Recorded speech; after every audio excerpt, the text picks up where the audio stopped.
Part of getting older and finally getting a nice truck is you want to be able to do some things off-road, and you also want to keep that good on-road quality. So for this truck, we're going to be putting on the Eibach 2.0 Pro Truck Coilover. So it's going to give us that good off-road ability and also keep that good on-road drivability, because we're not going full-blown pre-runner with this truck. So in order to get the performance that we want, we're going to be putting on these 2.0 Eibach coilovers. Some rear shocks, we are going with KSP Upper Control Arms, and the benefit of going with these is because we are lifting the truck about 3 inches, these improve your ball joint angle on a lift anywhere from 2 to 4 inches. So if you're gonna do a coilover or a lift, we highly recommend changing out your upper control arms. You're gonna thank yourself later. As well as, since we're doing a little bit of off-road touches, we've got this aux beam switch panel, some aux beam pod lights. So here's the brackets we've got for mounting them on the A-pillar. And the nice thing about this one is it comes with an external remote. So not only can you turn on your lights from inside the cab, you can also control it from anywhere outside the cab. With a couple basic hand tools and a few power tools, this entire thing can be done in your garage at home. So we're gonna go ahead and get this installed on Paul's truck. So let's back it back in and start working.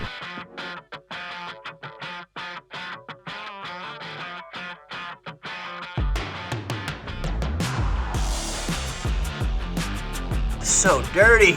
I do not miss living on a dirt road. We decided on starting at the rear of the truck to do the rear shocks first because they're easier and quicker and take less time than doing the fronts. We chalked the front tires, lifted up the rear end, got the old shocks out, and put the new Eibach shocks in. We can definitely tell that this is going to stiffen up the ride in the rear because we had such a hard time compressing them just with our arm to get them into the bolt hole. We've seen other videos where people have used a pry bar to pry them up into position, but with the truck not on a lift and just using a jack and jack stands, this proved to be rather difficult.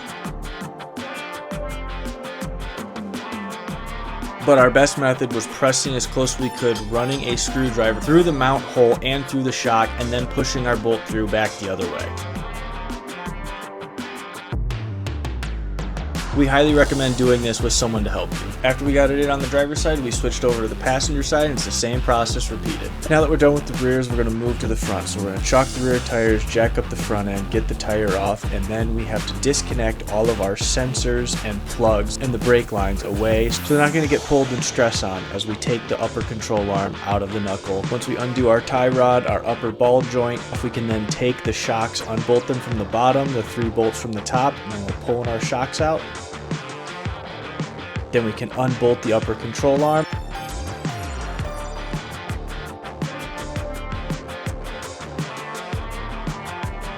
Alright, so here we've got the factory strut, and then we've got the Eibach coilover. You can see why this is going to be such an improvement in ride quality over the factory setup. We've got the factory cast control arm versus our tubular KSP control arm, and that improved ball joint angle off of the control arm. So we're gonna go ahead and get this thrown in the truck. And then we're gonna do the whole process and repeat. We're gonna bolt in the upper control arm, feed the shock back into the shock tower, bolt the 3 bolts from the top, bolt the 2 in the bottom, and then we can start reassembling everything back together.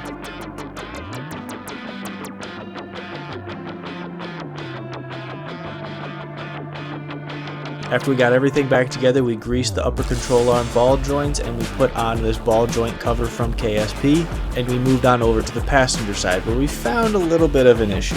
Because of where the battery and the fuse box sits on this truck, getting the top bolts from this shock tower were way more difficult, so we ended up having to take apart a bunch of the fender liner and some of the wiring harness unbolted in different areas just to be able to get those bolts off the top. But once we did that, it was just a rinse and repeat of everything we did on the driver's side. We decided to weigh the aftermarket versus the stock parts, and the aftermarket parts are 11.8 pounds heavier than the stock ones, and that's for both passenger and driver side. But we will absolutely take this weight for the improved ride quality we're going to get both on-road and off-road. Just like that, the Eibach kit is on. We've got the upper control arms. It is properly sitting, just needs some 33s. Now that we've got our truck properly set up to do some off-roading, we need some lights to accompany it. And aux beam hooked us up with not only some 3-inch pod lights for the A-pillars, but also an aux beam switch panel to put inside the cab to control all of our lightings. This will not be the only lighting we are adding to this truck from aux beam. We had to do some cutting and modifying to make our bracket fit up in the engine bay, but once it's all wired together, it works so beautifully.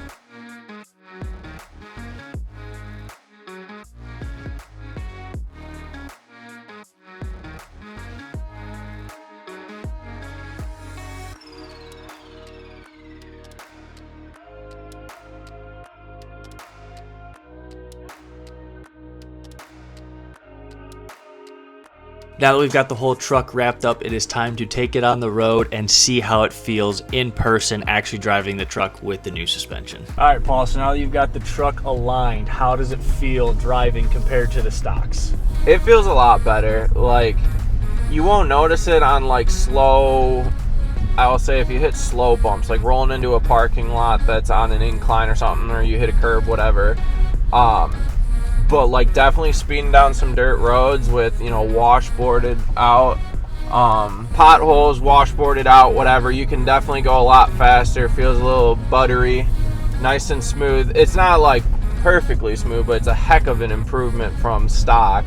And then obviously the ride height looks nice. Brent and I were just talking about it because obviously he wants to get the Eibach kit for his F-150. Basically talking about how they send it from the factory. The spring preload is set for the stock weight of the truck. So as long as you don't have anything heavy like aftermarket bumper or anything like that, Eibach sends you the coilover set for your vehicle. You've got a stock F-150, you've got a stock 1500, the ride quality is literally tuned for your current truck. Yeah, and I know they talk about if you have the diesel model of, you know, like they got the little diesels for the Silverado 1500s and stuff, obviously that added weight, you don't get as much lift in the front, but I'm not saying you could just crank it up a little bit because you can adjust the height on these, but they say not to max them out. So you can adjust the preload, you're running the diesel engine, but you're gonna risk the fact that as soon as you start tensioning that spring, your ride quality is gonna be affected. Yeah, and I will say the upper control arms is probably the right move to go with the new ones for that adjusted height. Yeah, so while it doesn't come with the Eibach kit, if you're going to do any kind of lift, always get upper control arms because of that ball joint angle. You're going to save yourself the hassle down the road. Also tend to find out you can speed a lot faster is what I've noticed as I just fly faster down the dirt roads. Yeah, but so, you know, we're going 55 and we are just comfortably cruising. And you see this is kind of like slightly hilly, and I mean, you don't really notice it, you feel it. You don't feel it, you feel comfortable in this vehicle. Yeah, I would definitely say it took like, I know some of the, like the Rams ride a little smoother with their suspension or whatever, but it definitely took the, if you want to say like truck feel out of it.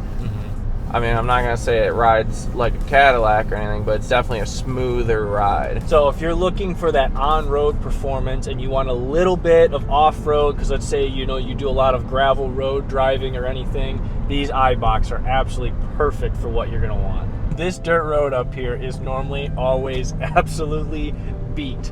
So this is my first time going for a ride in the truck with the new Eibachs. We're going to see how much better it is over the stock.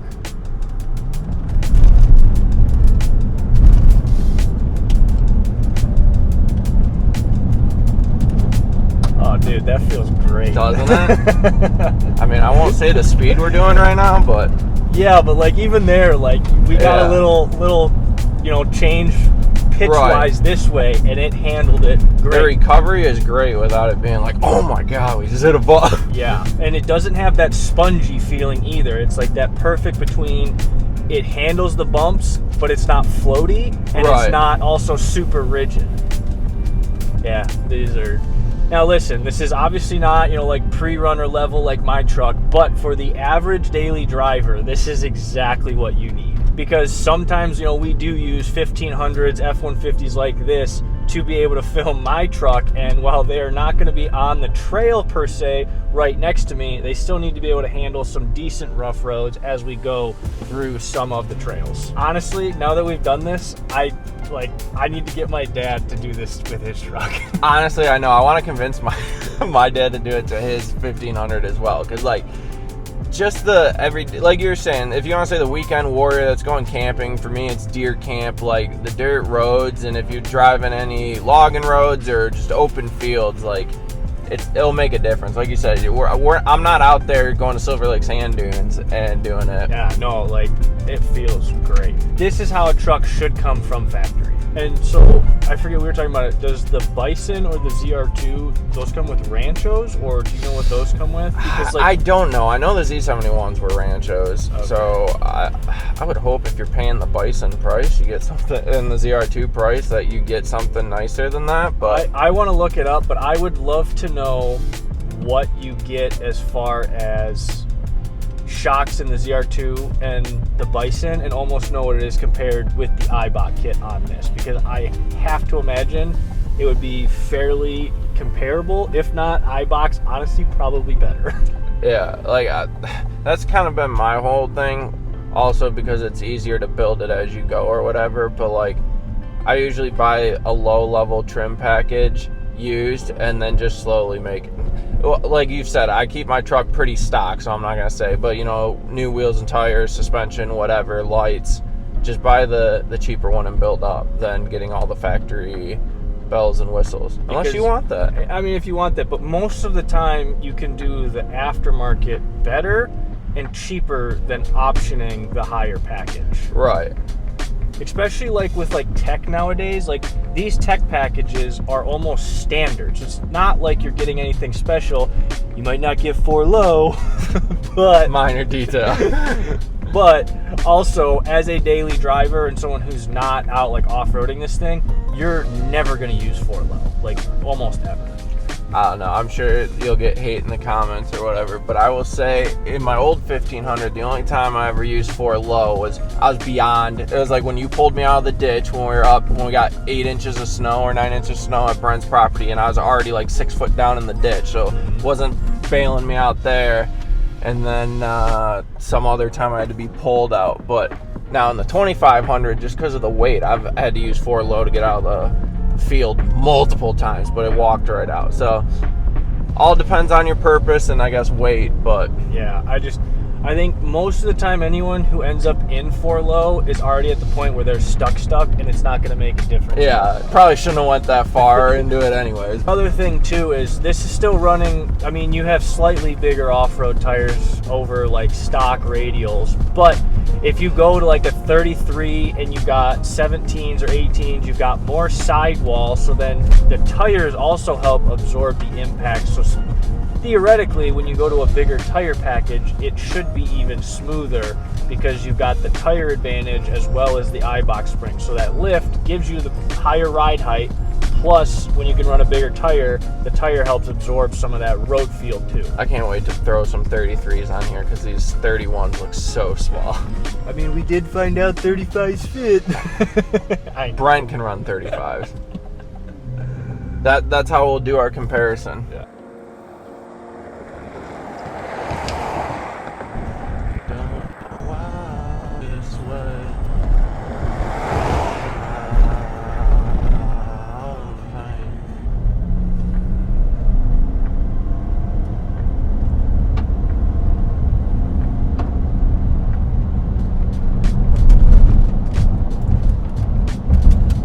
Like even that, like we should hit railroad tracks, but like that, it feels more pleasant up and down. Yeah. Well, and that's like, all right, I don't have any phone stabilization. I literally am just holding it with my arm at an awkward angle. So any like shift is just from my hand, and you don't have that continued bouncing or anything. Yeah, it's just still super smooth.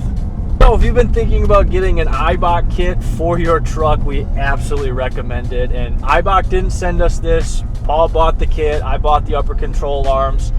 So this isn't sponsored anyway, but Eibach, if you want to sponsor us for the F-150, we'd love to do a comparison video between a 2022 Silverado and a 2021 F-150. So, you know, same generations, Ford versus Chevy. So Eibach, hit us up and let's make that happen. As well as we are hopefully going to get up north and maybe check this out on, you know, a little bit of light trails. Heck yeah.